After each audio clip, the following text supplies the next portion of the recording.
Could last April's armed sabotage of a PG&E substation in the South Bay have been a terrorist attack?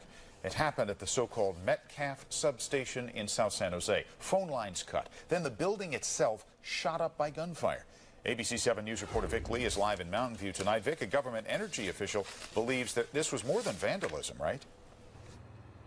Well, Dan, you'll recall at the time, PG&E said that it was an act of vandalism, and the FBI today still believes that it was not terrorism. But now this former federal energy official has raised that question. Whatever the case, this renewed interest in the attack has raised concerns over the vulnerability of our power system. The shooting was captured on surveillance video. First, a streak of light, which may have been from a flashlight, followed by the muzzle flash of rifles and sparks of bullets hitting the chain-link fence around the substation. Former FBI agent Rick Smith was with the anti-terrorism unit. Obviously, it wasn't just a couple of guys out having a beer. There was some orchestrated attack that was planned, and it looked somewhat professional. It happened April 16th, just before 1 in the morning. Someone dropped into an underground vault and cut phone cables, interrupting service to most of Gilroy. Then the snipers opened fire on the substation, shooting for 19 minutes. More than 100 fingerprint-free shell casings were found at the scene. They knocked out 17 transformers that supply power to Silicon Valley.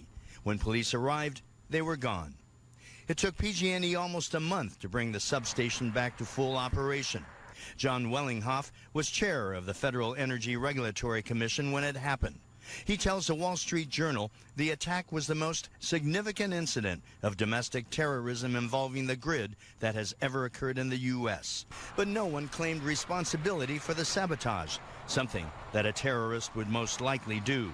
And taking down a power station would not necessarily evoke terror. So the feeling is this may have been preparation for an act of war.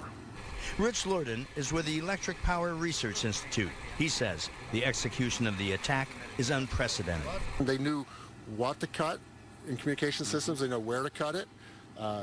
They knew what equipment to go after. And they also knew how to get out of there before the police and fire came.